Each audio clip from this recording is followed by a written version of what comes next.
వేంపల్ల ప్రజలకందరికీ నమస్కారం. నేను వైఎస్ వివేకానంద రెడ్డి గారి కూతుర్ని సునీతని. వివేకానంద రెడ్డి గారికి ఇక్కడే ఒక గెస్ట్ హౌస్ కూడా ఉండేది. మీకు అందరికీ రాజశేఖర రెడ్డి గారు, వివేకానంద రెడ్డి గారు చాలా బాగా తెలుసు, నాకంటే బాగా తెలుసు. వివేకానంద రెడ్డి గారికి మీకు అందరికీ సత్సంబంధాలు ఉండాలి. ఎప్పుడు మీకు ఏమి కష్టం వచ్చినా, సుఖం వచ్చినా, కష్టం వచ్చినా మీ కష్ట సుఖాలలో పాల్గొనే మనిషి. నేను కొత్తగా చెప్పాల్సిన అవసరం లేదు. ఆయనకు ఎంత అన్యాయం జరిగిందో కూడా మీకు అందరికీ తెలుసు. 5 సంవత్సరాలు అయింది, 5 సంవత్సరాలుగా పోరాడుతున్నా మీరు అందరూ చూస్తున్నారు. వివేకానంద రెడ్డి మన మనిషి, మీ ఇంట్లో మనిషి. ఆయనకి ఇంత అన్యాయం జరిగింది. ఎట్లా భరిస్తున్నారు? ఈరోజు వేంపల్లకు సంబంధించి కొన్ని ప్రశ్నలు అడగాల్సింది నాకు. వేంపల్లకు సంబంధించి కొన్ని ప్రశ్నలు కొందరి గురించి అడుగుతున్నాను. ఒకటి, ఈ మధ్యగానే వైసీపీలో జాయిన్ అయిన సతీష్ రెడ్డి, ఆయనను అడుగుతున్నాను. వివేకానంద రెడ్డి గారికి మీకు ఉన్న అనుబంధం గురించి మనకు తెలుసు, నాకు తెలుసు, మీకు తెలుసు. ఆయన మిమ్మల్ని ఎంత అభిమానించారో, మీరు ఆయనను ఎంత అభిమానించారో తెలుసు. మీరు వివేకానంద రెడ్డి గారికి ఎందుకు సపోర్ట్ చేయట్లేదు? దయచేసి ఆలోచించండి. వివేకానంద రెడ్డి గారు మిమ్మల్ని ఎంత అభిమానించారో, మీరు తెలుగుదేశంలో ఉన్నప్పుడు కూడా మీరు చేసిన మంచి పనుల గురించి చెప్పారు. మీరు తెలుగుదేశంలో ఉన్నప్పుడు కూడా, వివేకానంద రెడ్డి మీ పార్టీలో లేరు, వైసీపీలో ఉన్నారు అప్పట్లో, అప్పుడు కూడా మీరు చేసిన మంచి పనుల గురించి ఒప్పుకున్నారు. కానీ ఈరోజు మీరు వైసీపీలో జాయిన్ అయ్యారు, మీరు చేసిన మంచి పనుల గురించి మీ వైసీపీ పార్టీ కూడా ఒప్పుకోవట్లేదు, గ్రహించట్లేదు. మీరు చేసిన పనుల గురించి మీ వైసీపీ పార్టీ కూడా గ్రహించట్లేదు. అట్లాంటి పార్టీలో ఎందుకు పోయారు అడుగుతున్నాను. దయచేసి మీ మనసు మార్చుకోండి,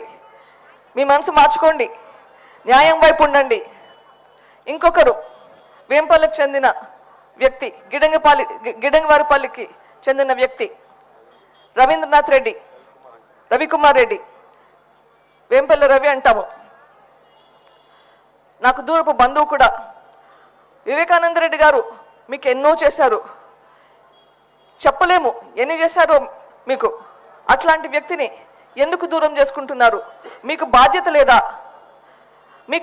లేదా వివేకానంద రెడ్డి గారికి న్యాయం జరిపించేదానికి? ఆలోచించండి, మీ మనసును మీరు ప్రశ్నించుకోండి, న్యాయం జరిపించండి. ఇక వస్తే అవినాష్ రెడ్డి గారి గురించి వస్తే, ఈరోజు మీకు ఎంపీ ఎలక్షన్లు వస్తున్నాయి. 5 రోజులకి పాటికి ఎలక్షన్లు కూడా అయిపోయింటాయి. అంటే ఇంక 4 రోజులు అనుకుందాం. మీరు ఓటేస్తే టైం అయింది. ఆలోచించండి, మీరు న్యాయం వైపా, నిందితుల వైపా? ఒకవైపు అవినాష్ రెడ్డి గారు ఉన్నారు. వైఎస్ వివేకానంద రెడ్డి హత్య కేసులో సిబిఐ చెప్పింది ఈయనే నిందితుడు అని, ఈయనే హత్య చేయించాడు అని చెప్తుంది. ఒకవైపు రాజశేఖర రెడ్డి గారి కూతురు షర్మిలమ్మ ఉంది. ఇటువైపు చూస్తే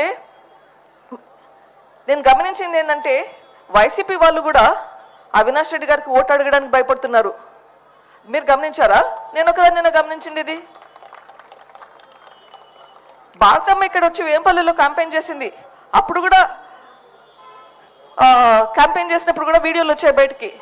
ఎక్కడ కానీ అవినాష్ రెడ్డి పేరు చెప్పట్లేదు.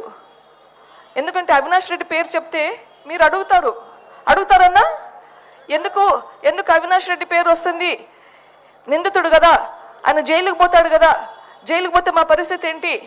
అసలు అన్యాయం చేసిన మీ మామకు చంపిన వ్యక్తిని ఎట్లా నిలబెడతారు అని మీరు అడుగుతారు కదన్నా. అడగపోతే అడగాలి కూడా. అట్లా భయపడా ఎందుకు అసలు క్యాంపెయిన్ చేయట్లేదు? భారతీ రెడ్డి గారికి, అవినాష్ రెడ్డి గారికి ఉన్న దగ్గర బంధుత్వం గురించి మనకందరికీ తెలుసు, కొత్త కాదు. అంత దగ్గర బంధుత్వం ఉండి కూడా క్యాంపెయిన్ చేయట్లేదంటే మీరెందుకు ఓటేస్తున్నారు? ఆలోచించండి, మీరెందుకు ఓటేస్తున్నారు? ఇంకొకటి గమనించారా? ఎలక్షన్ల ముందర అందరూ ఇంటర్వ్యూలు ఇస్తున్నాము, మీడియాతో మాట్లాడుతున్నాము. ఒక్క అవినాష్ రెడ్డి తప్ప. అవినాష్ రెడ్డి గారు ఎవరితోన్నా మీడియాతో మాట్లాడడానికే భయపడుతున్నాడు. ఎందుకంటే మళ్ళీ ప్రశ్నలు వస్తే ప్రశ్నలకు జవాబులు చెప్పాలి. అంత భయపడే మనిషికి ఎందుకండి ఓటేస్తున్నారు? ఆయనను ప్రశ్నించాల్సిన బాధ్యత మీకు ఉందా లేదా?